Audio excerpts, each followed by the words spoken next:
ఆదికాండము 12వ అధ్యాయం. దేవుడు అబ్రామును పిలవడం.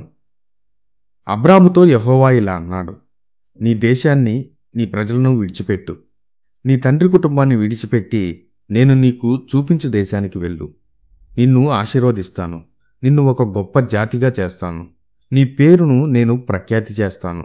ఇతరులను ఆశీర్వదించడానికి ప్రజలు నీ పేరు ఉపయోగిస్తారు. నిన్ను ఆశీర్వదించే వారిని నేను ఆశీర్వదిస్తాను.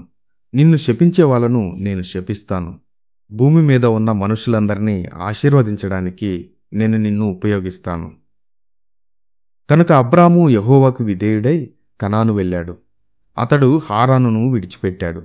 లోతు కూడా అతనితో వెళ్ళాడు. ఈ సమయంలో అబ్రాము వయసు 75 సంవత్సరాలు. అబ్రాము హారానును విడిచిపెట్టినప్పుడు అతను ఒంటరివాడు కాదు. తన భార్య శారాయిని, తమ్ముని కుమారుడు లోతును, హారానులో వారికి కలిగిన సమస్తాన్ని అబ్రాము తనతో తీసుకువెళ్ళాడు. హారానులో అబ్రాము సంపాదించిన బానిసలు అంతా వారితో వెళ్ళారు. అబ్రాము అతని వర్గం వారు హారాను విడిచి కనాను దేశానికి ప్రయాణం చేశారు. అబ్రాము కనాను దేశం గుండా సంచారం చేశాడు. అబ్రాము షెకెము పట్టణానికి పయనించి మోరేలో ఉన్న మహావృక్షం దగ్గరకు వచ్చాడు. ఆ కాలంలో కనానీ ప్రజలు ఈ దేశంలో నివసించారు.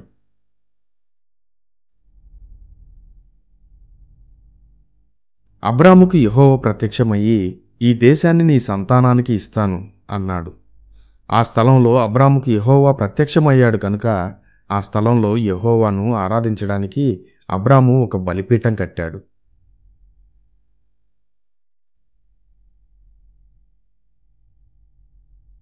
తరువాత అబ్రాము ఆ స్థలం విడిచిపెట్టి బేతేలుకు తూర్పున ఉన్న పర్వత ప్రాంతాలకు వెళ్ళాడు.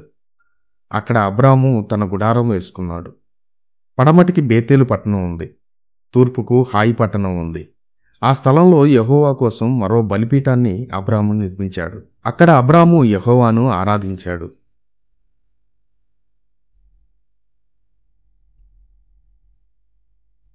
ఆ తర్వాత అబ్రాము మరలా ప్రయాణం మొదలుపెట్టాడు.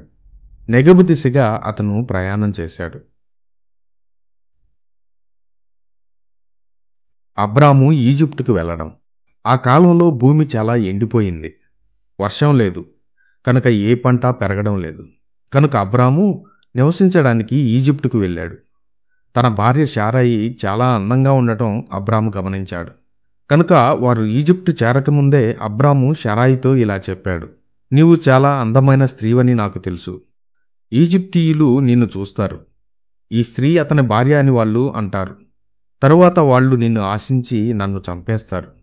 కనుక నీవు నా సోదరివి అని ప్రజలతో చెప్పు. అప్పుడు వాళ్ళు నన్ను చంపరు. నేను నీ సోదరుణ్ణి అని అనుకుంటారు గనుక వాళ్ళు నా మీద దయ చూపిస్తారు. ఈ విధంగా నీవు నా ప్రాణం కాపాడుతావు. అలా అనుకుని అబ్రాము తన భార్యతో ఈజిప్టు దేశంలో ప్రవేశించారు. శారాయి చాలా అందగత్తె అని ఈజిప్టు ప్రజలు చూశారు. ఈజిప్టు నాయకులు కూడా కొందరు ఆమెను చూశారు. ఆమె చాలా అందగత్తె అని ఫరోతో వాళ్ళు చెప్పారు. ఆ నాయకులు శారాయిని ఫరో ఇంటికి తీసుకువెళ్లారు. శారాయికి అబ్రాము సోదరుడు అనుకొని ఫరో అబ్రాము మీద దయ చూపించాడు. గొర్రెలు, పశువులు, గాడిదలను ఫరో అబ్రాముకు ఇచ్చాడు. సేవకులను, సేవకురాండ్రలను, ఒంటెలను అబ్రాముకు ఇచ్చాడు. అబ్రాము భార్యను ఫరో తీసుకున్నాడు.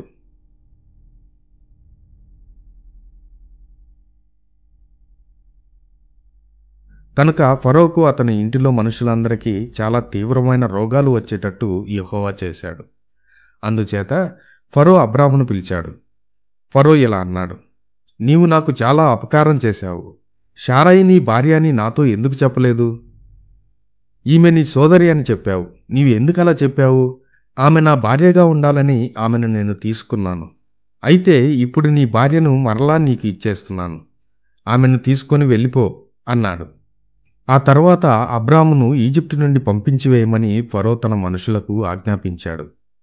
కనుక అబ్రాము, అతని భార్య ఆ స్థలం విడిచి వెళ్ళిపోయారు.